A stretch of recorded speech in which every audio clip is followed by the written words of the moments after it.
প্রিয় দর্শক, আসসালামু আলাইকুম। অত্যন্ত বেদনাদায়ক ঘটনা বা মহাবিপর্যয়ের মধ্যেও কোনো একটি আশার আলো বা আ কোনো একটি অত্যন্ত আ সুখের একটি আবেশ সৃষ্টি হয় যখন বিপর্যস্ত একটি অবস্থার মধ্যেও কিছু সাহসী মানুষ সেই ধরনের এক্টিভিটিস করে। আপনারা নিশ্চয়ই অবগত আছেন, গত ২২ তারিখে কাশ্মীরের পেহেলগাঁ বৈশরণে ছোট্ট একটি উপত্যকা এই অঞ্চল, এবং সেখানে কিন্তু সাধারণ কোনো গাড়ি ঘোড়া যাওয়ার অবস্থা নেই। সেখানে যেতে হয় গাইডের সহযোগিতায়, ঘোড়ায়, হেঁটে এবং বিভিন্ন পাহাড়ের আ শেড দিয়ে ঘুরতে হয় এবং সেই ভূস্বর্গ উপভোগ করতে হয়।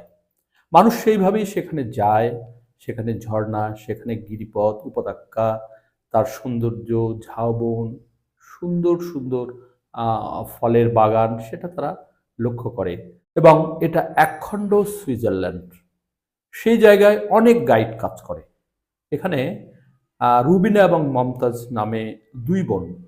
সেখানে এই সময়েও যেখানে গুলি হচ্ছিল, হত্যা হচ্ছে, সেখানেও তার যে অধীনে থাকা যে সমস্ত পর্যটক তাদেরকে নিরাপদ স্থানে নিয়ে গেছেন। তারা কখনো বসে পড়েছে, তাদেরকে তুলেছেন, কয়েকবার আনা নেওয়া করেছে। তাদের হাতের তালুর মতো কিন্তু আ সেই বৈশরণ অঞ্চল। কিন্তু তারা জীবনের কোনো রকম ভয় না করে ঝুঁকি নিয়ে মানুষের জন্য কাজ করেছে। সেই নিউজটা অনেক পত্রিকায় এসেছে এবং আনন্দবাজার পত্রিকাতেও এসেছে। আমি আপনাদেরকে সেখান থেকে এরকম একটি খবর শোনাচ্ছি। ছুটে গিয়ে নিজের বাড়িতে নিয়ে আসি ওদের। ওদের মানে যারা পর্যটক, সেই সমস্ত মানুষকে তারা নিয়ে আসে। জঙ্গি হানার পরোয়া না করে পর্যটকদের বাঁচায় ২ কাশ্মীরি কন্যা। হ্যাঁ, এরা কাশ্মীরি কন্যা। এরা সৌন্দর্যের প্রতীক, মানুষকে ভালোবাসে। এদের আ যে আ রুটি-রুজি সেটা এই পর্যটকদের কাছ থেকেই আসে। ওরা জঙ্গি হামলার পরোয়া করেনি। ওরা মানে এখন ২ বোন। এই ২ বোন জঙ্গি হামলার পরোয়া করেনি। পর্যটকদের কিভাবে বাঁচানো যায়, কিভাবে নিরাপদ স্থানে সরিয়ে নিয়ে আসা যায়, সেটাই ভেবেছিল। কারণ সে সময় নিজের জীবনের যে ঝুঁকি সেটা একদমই ভাবেনি। কারণ তাদের রুটি-রুজির জন্য যে পর্যটক, এবং তারা পর্যটকদেরকে ভালোবাসে। তারা না আসলে তো তাদের ইনকাম হয় না এবং দীর্ঘদিন এই কাজটা করতে তারা তাদেরকে ভালোবাসে। পর্যটকদের তারা ভালোবাসে। পর্যটক যেদিন না আসে, যে সময় না আসে, সেটা তাদের হাহাকার এবং সেটা অনাহারের দিন। যেমন ভাবা তেমন কাজ। ফলে তাদের দুজনের জন্যই প্রাণ বাঁচে বেশ কয়েকজন পর্যটকদের। ওরা ২ বোন। কাশ্মীরি কন্যা, একজনের নাম রুবিনা, অন্যজনের নাম মুমতাজ। বৈশরণ উপত্যকার ধারে কাছেই থাকে ওরা। পর্যটকদের গাইড হিসেবে কাজ করে। বৈশরণ উপত্যকা তাদের হাতের তালুর মতো চেনা ২ বোনের।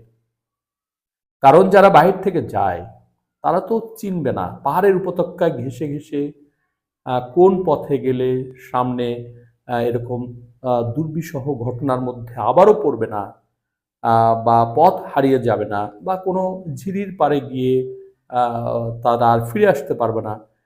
ফলে এই গাইডের খুব প্রয়োজন এবং এই গাইডরা সব চেনে। পর্যটকদের বৈশরণের ইকো পার্ক নিয়ে যাওয়া, তাদের ঘুরিয়ে সব জায়গায় দেখানোর কাজ করা, রুবিনার সঙ্গে থাকা, তার দিদি মুমতাজও এই কাজ করে। স্থানীয়দের কাছে রুবিনা কাশ্মীরের খরগোশ কন্যা নামে পরিচিত। কেন? কারণ পর্যটকেরা বৈশরণে এলে তাদের হাতে নিজের পোষা খরগোশ তুলে দেয় রুবিনা সামান্য টাকার বিনিময়ে। তারপর ওই পোষ্যের সঙ্গে পর্যটকদের ছবি তুলে দেয় সে। এই কাশ্মীরি কন্যার হাতে খরগোশ থাকে, পালিত খরগোশ। সেটা পর্যটকদের হাতে দেয় এবং নিজেরা তাদের ক্যামেরা নিয়ে ছবি তুলে দেয়। আগে হয়তো নিজের ক্যামেরা থাকতো। আগে আমি বিভিন্ন সময় দেখেছি, যেমন চট্টগ্রামে আমরা গেলে বা কক্সবাজারে গেলে আমরা হয়তো বেড়াতে গেছি, তো তাদের স্টুডিও থাকতো, ছেলেরা ঘুরে বেড়াতো এবং তারা ছবি তুলে দিত, বিনিময়ে আমাদের কাছ থেকে টাকা নিত এবং ঠিকানা নিত। পরে যখন বাড়িতে ফিরে আসছি ২-৪ দিন পরে তারা সেগুলো আমাদেরকে পাঠিয়ে দিয়েছে। আমার হয়েছিল একবার। তো এখন যেহেতু মানুষের হাতে ক্যামেরা থাকে, তারপরে মোবাইল ক্যামেরা থাকে, ফলে এটা বোধহয় আর করতে হয় না। তবে তারা ছবি তুলে দেয় এবং বিনিময়ে তারা টাকা নেয়। সেই জন্য তাদেরকে খরগোশ কন্যা বলা হয়। বৈশরণে পর্যটকদের সঙ্গে ওদের দিন কেটে যায়, কিন্তু গত 22 এপ্রিল মঙ্গলবার দিনটা ছিল অন্যরকম। আর ওই দিনেই দুই বোনও দেখা গিয়েছে অন্য ভূমিকায়, যা প্রশংসিত হয়েছে দেশ জুড়ে। অন্য দিনের মতো ওই দিনও চেন্নাইয়ের বেশ কয়েকজন পর্যটকদের গাইড হিসেবে গিয়েছিল রুবিনা মমতাজ। দুপুরের দিকে যখন জঙ্গিরা হামলা চালায়, রুবিনা এবং মমতাজের নিজেদের জীবনের পরোয়া না করে তাদের সঙ্গে যাওয়া পর্যটক এবং আরো বেশ কিছু পর্যটককে রাস্তা দেখিয়ে নিরাপদ স্থানে পৌঁছে দেন।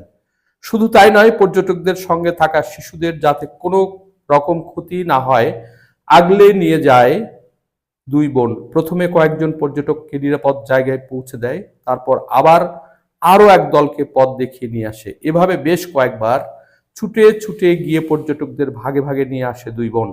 এমনকি এই পরিস্থিতিতে কি করতে হবে পর্যটকদের সবকিছু বুঝিয়ে দিয়েছিল তারা। রুবিনা এক সংবাদ মাধ্যমকে বলেন, ওই সময় আমরা নিজেদের সুরক্ষার কথা না ভেবে পর্যটকদের নিরাপদ স্থানে পৌঁছে দেওয়ার ব্যবস্থা করেছি। ওরা হাঁটতে পারছিল না, সকলে ভয়ে সিটিয়ে যাচ্ছিল। সকলেই শুধু বলছিল, আমাদের বাঁচাও, আমাদের বাঁচাও। পাহাড়ি রাস্তা, জঙ্গলের ভিতর দিয়ে পর্যটকদের নিজের বাড়িতে গিয়ে নিয়ে আসে রুবিনা ও মমতাজ। তারপর তাদের সকলকে নিরাপদে হোটেলে পৌঁছে দেওয়ার ব্যবস্থা করে দুই বোন। প্রিয় দর্শক, এই হলো যখন ভয়ঙ্কর বিপর্যয় হয়, যখন বন্যা বা আগুন লাগে, মহামারী হয়, তখন কিছু মানুষ এইভাবে ছুটে আসে। দেখা যায় অনেক মানুষ আছে, কিন্তু সবাই কিন্তু এগিয়ে আসে না। কিছু মানুষ সাহসের সাথে এগিয়ে এসে আপনাকে উদ্ধার করবে, আপনার বিপদে সহায়তা করবে, দরকার হলে হাসপাতাল পর্যন্ত নেবে, এবং যদি কোনো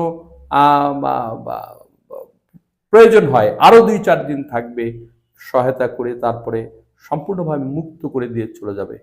ফলে সেই মানুষগুলো বিপদের মধ্যেই চেনা যায়। এই দুই বোনও সেই রকম।